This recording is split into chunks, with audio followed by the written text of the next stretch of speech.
Alright guys, I'm back and we're going to make some pizza socks this time. Okay, so I've got my socks placed in the jig.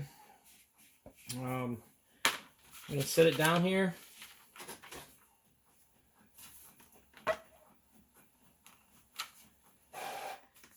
What I'm going to do now is, now that I got it placed in the jig, I printed up a template, some pepperoni pizzas in a yellow, and all I'm going to do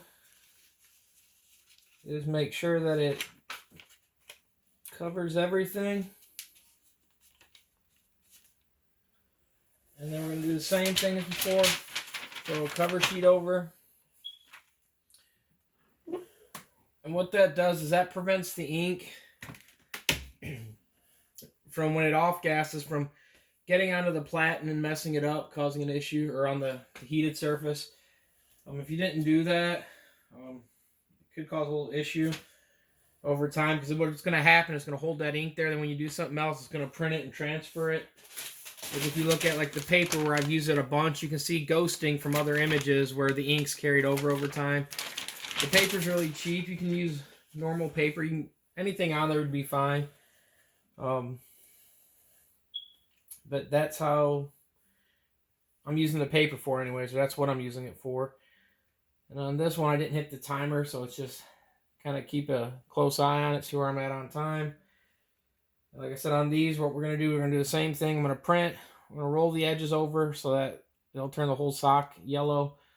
And then we're going to print the back side also on these.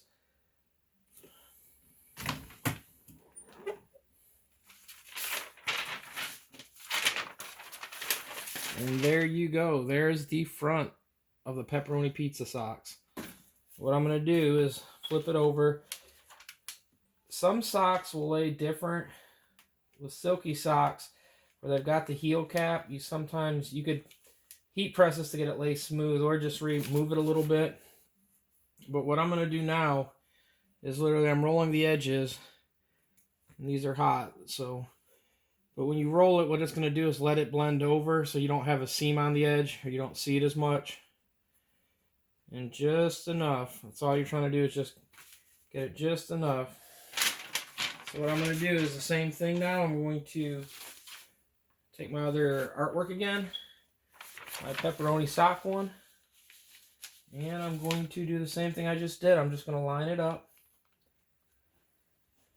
and just grab another piece of paper, throw the piece of paper down over top of it, hit the press. This time I'm going to hit the timer instead of forgetting about it. And we're going to run it. Like I said, you can put multiple things on there. It's actually probably easier if you did. This press is a really small press. So it's hard to get anything really big on it. But you could, like I said, here's what happens, what the paper's doing. It's just catching that excess ink when it off gases, so it doesn't get stuck on the other surface of anything. That's all it is. Like I said, this is butcher paper. You can use any kind of paper, really. Anything, you can use the Teflon sheet, but the Teflon's going to hold the ink, and over time, it's easier to just use paper. Paper's the cheapest, simplest thing.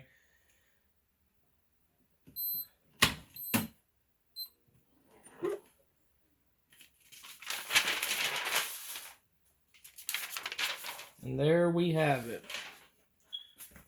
Pepperoni sock, all done. Now I'm going to do the other one, and we'll be good to go.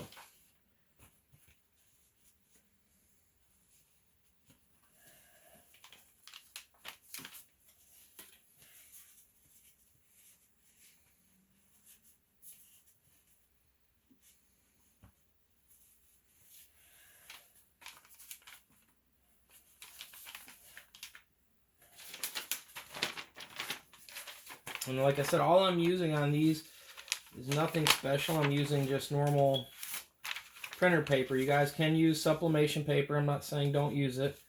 But I'm not using it. I'm using just general paper. All I'm doing here is making sure it covers the image. And then what I'm going to do is throw this one back on, for the simple fact I didn't cut another piece really quick. and it's the same color, so hopefully it won't mess up the print or transfer it over. We'll see. There we go. We're going to run this one, and we'll see in a second what it looks like.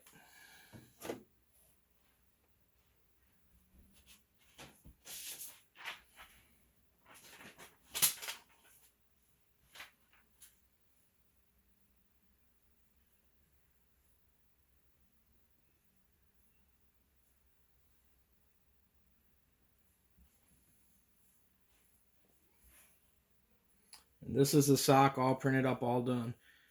So if you do move the heel, you can get it to line up. I didn't line the image up on the side, but it came really close. I wasn't really looking at it visually, trying to line them up, but it did match up fairly close anyways. That's one, and we're getting ready to do the other one.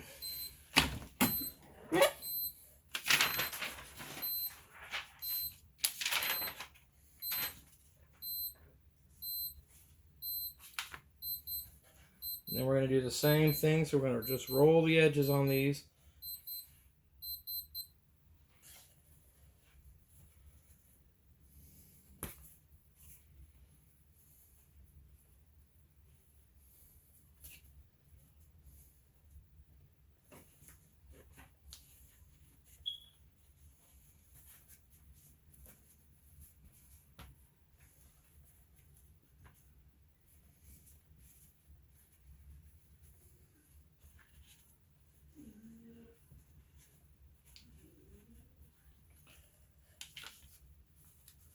And there we go. Now we're gonna, like I said, we're gonna put the image down just like I did before. And if you wanted to, you could kind of line up where the pizza is, so that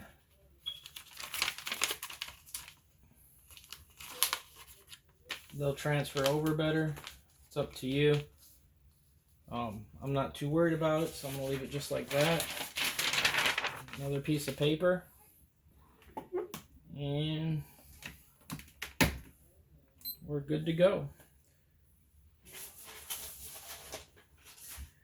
Again, guys, I'm using the Epson ET15000, and I'm using the Epson Sublimation ink. I know a lot of people are using like the Cosmo ink or some of the other inks, Cobra inks. You can use any ink. I'm just using the Epson ink, just because it's an Epson product, Epson printer. I know it's gonna work, not have any issues, not knocking any of the other stuff, but